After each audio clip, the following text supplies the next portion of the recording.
तारीख साज जवाब दिया, याद रखने वाला जवाब दिया कि वो नाबीना थे, तुम तो नाबीना नहीं थे ना, उनको नहीं दिखाई देता था, तुमको तो दिखाई देता था ना।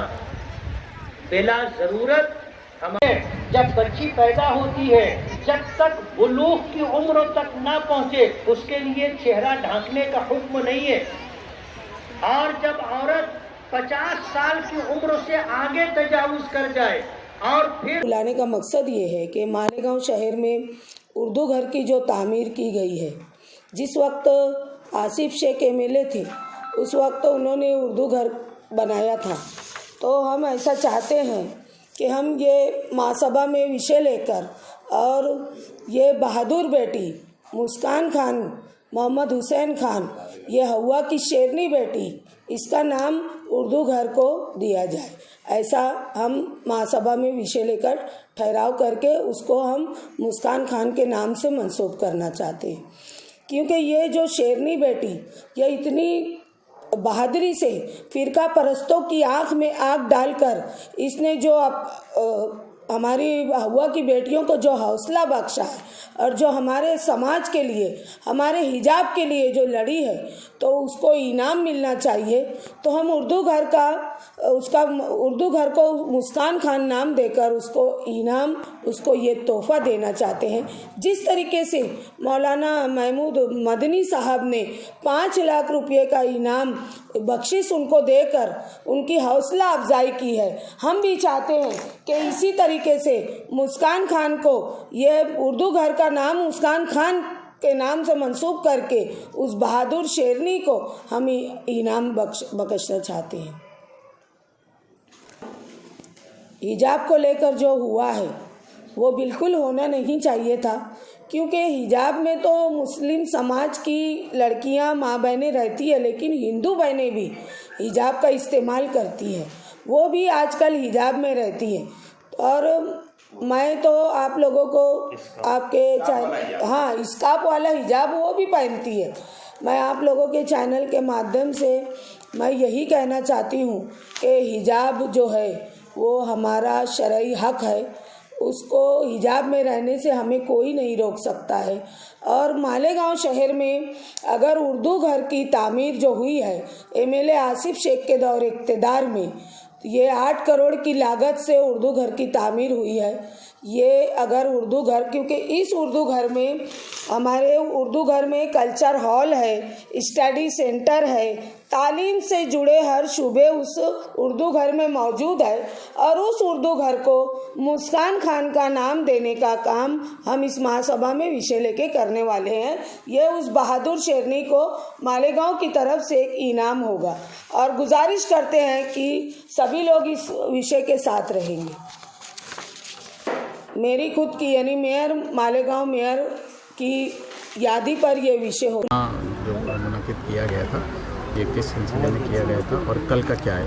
मालेगांव जमीयत उलमा की तरफ से मालेगांव की ख़वातीन को, ख़ास तौर पर मुस्लिम ख़वातीन को हमने ये पैगाम देने की कोशिश की है कि आपका हिजाब में रहना और आपका पर्दा करना ये आपका संवैधानिक हक़ है। हमारे मुल्क के दस्तूर, संविधान, कानून, आइन ने इस बात का आपको हक़ दिया है कि आप अपने मज़हब के मुताबिक जो पहनना चाहें पहने, जो खाना चाहें खाएं, जो पीना चाहें पीं, और जिस तरह कानून और शरीयत के दायरे में रहकर ज़िंदगी गुजारना चाहें गुजारें।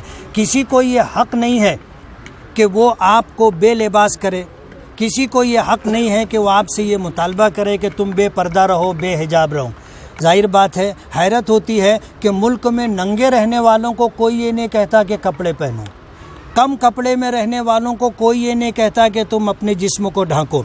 हमारी बहनें बेटियां अगर आईनी हक़ और शरीयत की पासदारी करते हुए अगर वो पर्दा करती हैं, हिजाब में रहती हैं, तो उन्हें मजबूर किया जा रहा है कि वो बेहिजाब रहें, बेपर्दा रहें। ये मुल्क के आइन और संविधान के ख़िलाफ़ है, ये हमारी तहज़ीब और कल्चर के ख़िलाफ़ है, ये हमारी शरीयत के ख़िलाफ़ है। इसलिए हमने लोगों को जमा करके ये पैगाम दिया है कि आप जिस तरह हिजाब में रहती हैं, आपको हिजाब में रहने का हक़ है, कोई आपसे आपका ये हक़ छीन नहीं सकता। हिजाब के तौर पर मनाने का एक एक गुजारिश की है, एक ऐलान किया है। और उसका बैकग्राउंड ये है कि हमारे शहर की और जहाँ तक हमारी आवाज़ जाती हो वहाँ तक हर मुसलमान औरत पर्दे के साथ रहे, बेपर्दा अपने घर के बाहर ना निकले, ताकि लोगों तक ये पैगाम जाए कि पर्दा हमारी शरीयत का हुक्म है और हमारा ये आईनी हक़ है, कोई हमसे ये हक़ छीन नहीं सकता। अपने बहन से जोड़ा देखे जा पूरा देश इस बात को महसूस कर रहा है कि मुल्क में फ़िरका परस्ती को बढ़ावा दे करके और ख़ास तौर पर अक़लियतों को और अक़लियतों में मुसलमानों को टारगेट करके वोटों को बांटने की और यकजा करने की कोशिश की जा रही है। यानी हिंदू वोट मुत्तहिद हो जाए और मुसलमानों के वोट मुंतशिर हों, इस तरह की सूरत हाल बनाई जा रही है। और ये सब जो है फ़िरका परस्त पार्टियां सियासी तौर पर फ़ायदा उठाने के लिए करती हैं। इस बात को पूरा मुल्क महसूस कर रहा है। बात कही है कि राम की बीवी सीता जिस ज़माने में उन्हें अगवा कर लिया गया था, उठा करके ले गए थे, बरसों का ज़माना उन्होंने गैरों की क़ैद में गुजारा, लेकिन उन्होंने अपनी इज़्ज़त की, अपनी आबरू की जिस तरह हिफाजत की, उसका सबसे बड़ा सबब हिजाब और पर्दा था। और उसका उदाहरण ये है कि उनके देवर लक्ष्मण ने जब उनको पहचानने के लिए कहा गया कि ये औरतें खड़ी हुई हैं, इसमें तुम देखो सीता कौन है, तो उन्होंने ये जवाब दिया था कि आज तक मैंने अपनी भाभी का चेहरा नहीं देखा है, कभी नज़र उठा करके उनके सर तक अपनी निगाह नहीं पहुंचाई है, मैं अपनी भाभी को पैर से पहचान सकता हूं। उन्होंने खड़ी हुई औरतों के कदमों को देखा, पैरों को देखा, पैर और पाजेब से अपनी भाभी को पहचाना था। तो हमारा ये दावा है कि रामायण और हिंदू धर्म में भी औरतों को पर्दे का हुक्म है। माजी में ये कल्चर रहा है, आज भी आला ज़ात के हिंदुओं में ये है।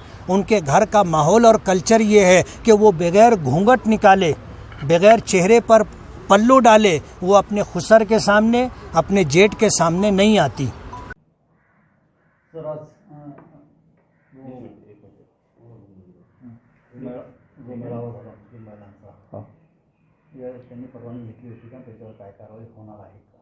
आजचा जो मेळावा होता त्याच्या संदर्भाने परवानगी नसल्याने पोलिसांनी यामध्ये जे आयोजक आहेत व इतर व्यक्ती होते त्यांच्यावरती गुन्हा दाखल केलेला आहे।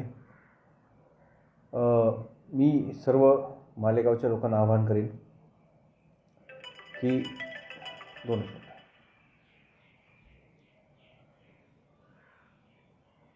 हा मुद्दा जो आहे हिजाबचा तो न्यायालयात हायकोर्टात कर्नाटकाच्या पेंडिंग आहे। त्याचा निर्णय जो आहे तो सोमवारी लागण्याची शक्यता आहे। याच्या संदर्भाने कुठेही कायदा आणि सुव्यवस्था बिघडणार नाही याच्या दृष्टिकोनातून पोलीस प्रयत्नशील असणार आहे। यासाठी आपण अधिकतम बंदोबस्त लावलेला आहे। त्याचबरोबर आपण इथून बाहेरूनही जो बंदोबस्त आहे त्याची मागणी केलेली आहे।